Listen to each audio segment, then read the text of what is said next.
एक बार की बात है, बेहद खूबसूरत सल्तनत हुआ करती थी जिसका नाम था क्रिस्टल किंगडम। ये सल्तनत इतनी हसीन थी कि लगता था जैसे खुद कुदरत ने इसे अपने हाथों से सजाया हो। यहाँ के पहाड़ चांदी की तरह चमकते थे, नदियाँ मोतियों की तरह बहती थीं और हवा में फूलों की खुशबू तैरती रहती। इस सल्तनत पर एक नेक दिल राजा की हुकूमत थी जिनका नाम था किंग रिचर्ड।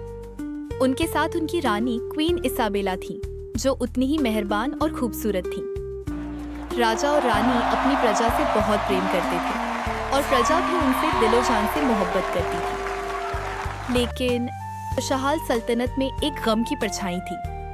किंग रिचर्ड और क्वीन इसाबेला की कोई औलाद नहीं थी। साल बीतते चले गए। महल में कभी खिलौनों की आवाज नहीं गूंजती थी, कभी किसी बच्चे की हंसी सुनाई नहीं देती थी। राजा और रानी हर रोज दुआ मांगते, हर इबादतगाह में जाते, लेकिन उनकी दुआएं कबूल नहीं होती थी। एक दिन जब किंग रिचर्ड और क्वीन इसाबेला ने सारी उम्मीदें छोड़ दी थीं, जब वे सोचने लगे थे कि शायद यह उनकी किस्मत में नहीं, तभी आसमान ने उनकी सुन ली। एक मुबारक सुबह क्वीन इसाबेला ने किंग रिचर्ड को खुशखबरी सुनाई। राजा की खुशी की कोई हद नहीं रही। पूरे महल में जश्न की लहर दौड़ गई। पूरी सल्तनत में यह खबर आग की तरह फैल गई। 9 महीने बाद एक खूबसूरत रात, जब चांद पूरी तरह चमक रहा था और सितारे आसमान में झिलमिला रहे थे, क्वीन इसाबेला ने एक बेटे को जन्म दिया। वो बच्चा इतना खूबसूरत था कि लगता था जैसे चांद आसमान से उतरकर जमीन पर आ गया हो। उसकी आंखें सितारों की तरह चमकती थीं और उसकी मुस्कान में जादू था। किंग रिचर्ड ने अपने बेटे का नाम रखा प्रिंस एड्रियन। पूरी सल्तनत में जश्न का ऐलान कर दिया गया।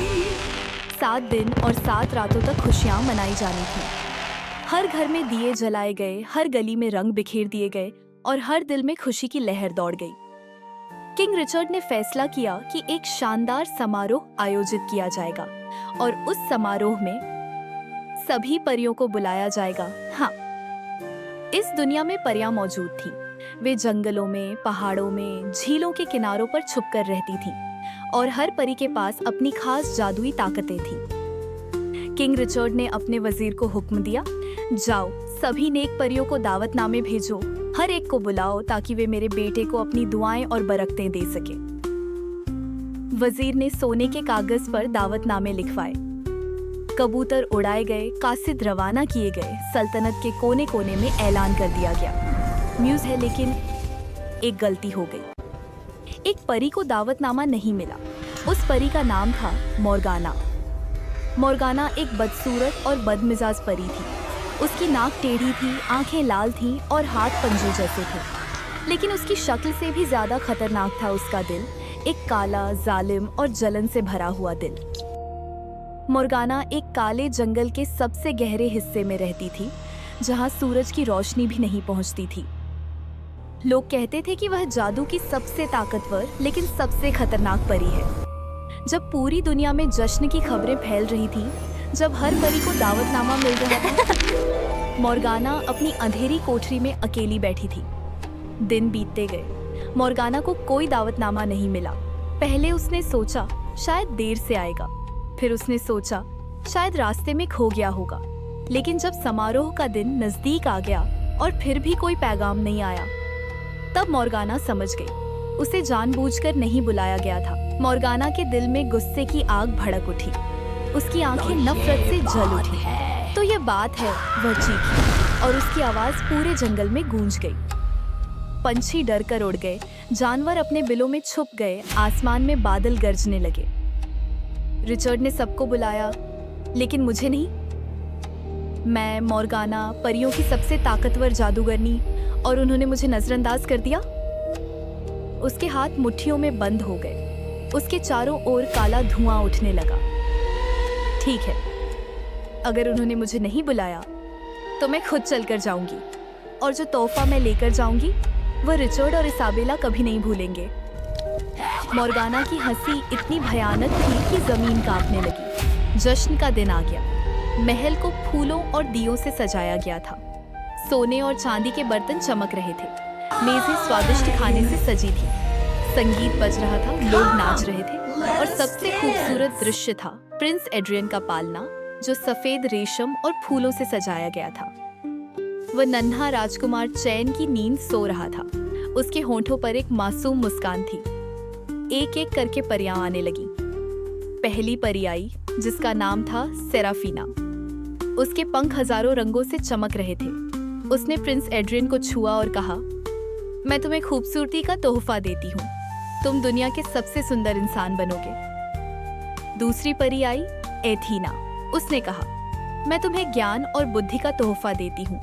तुम दुनिया की हर किताब पढ़ सकोगे और हर चीज को समझ सकोगे। तीसरी परी वैलेंटीना ने कहा, मैं तुम्हें साहस का तोहफा देती हूँ। तुम्हारा दिल शेर की तरह बहादुर होगा। चौथी परी ग्रेस ने कहा, मैं तुम्हें दया और करुणा का तोहफा देती हूँ। तुम्हारा दिल हर किसी के लिए प्रेम से भरा रहेगा। पांचवी परी मेलोडी ने कहा, मैं तुम्हें संगीत का तोहफा देती हूँ। तुम्हारी आवाज बुलबुल से भी मीठी होगी।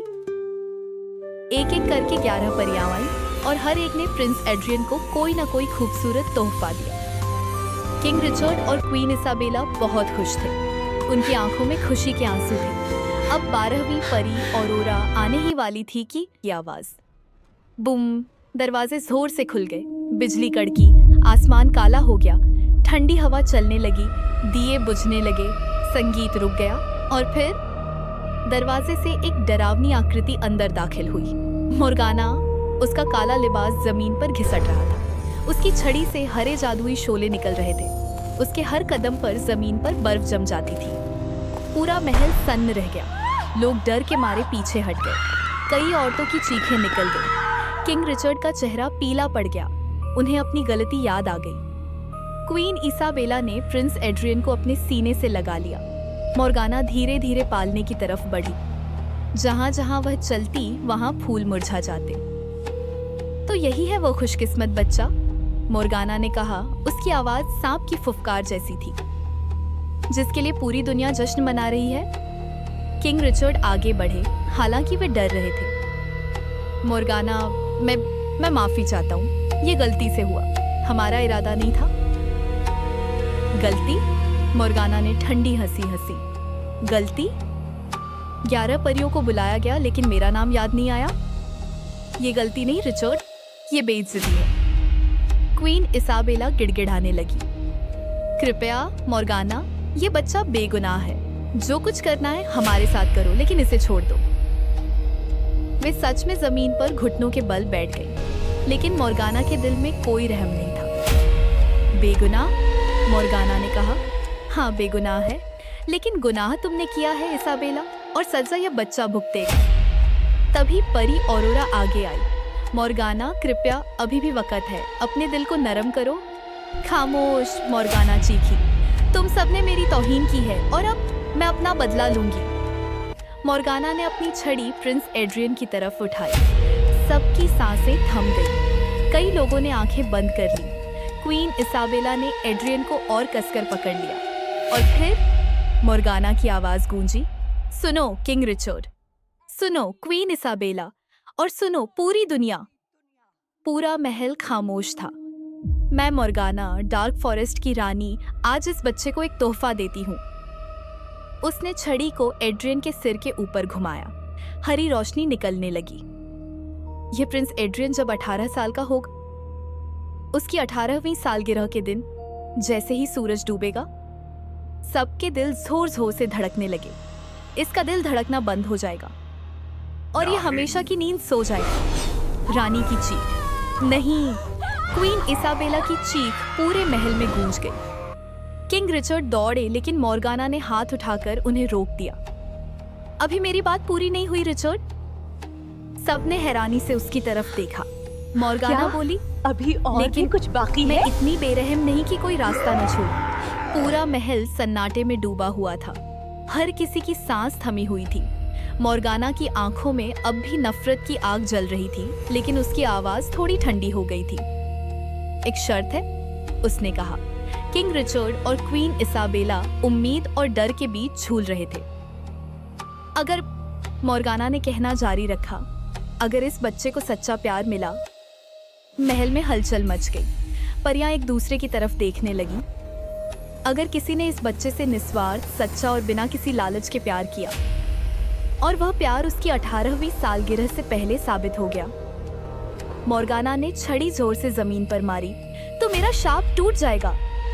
क्वीन इसाबेला की आंखों में आंसू और उम्मीद एक साथ चमक उठे, लेकिन मॉर्गाना की आवाज फिर कठोर हो गई। अगर ऐसा नहीं हुआ तो जो मैंने कहा है वही होगा।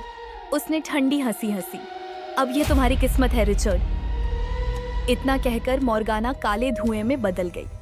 तेज हवा चली, बिजली चमकी और वह गायब हो गई। म्यूजिक धीरे होने लगा। क्वीन इसाबेला ने प्रिंस एड्रियन को सीने से लगाए रखा। किंग रिचर्ड की आंखों में डर साफ दिखाई दे रहा था। तभी परी औरोरा आगे बढ़ी। उसका चेहरा शांति से भरा हुआ था। डरो मत, उसने कहा। मॉर्गाना का जादू पूरी तरह अटल नहीं है। Morgana's मेरा एड्रियन, नहीं नहीं।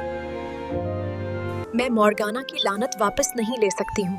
उसका जादू बहुत शक्तिशाली है, लेकिन मैं उसे कमजोर जरूर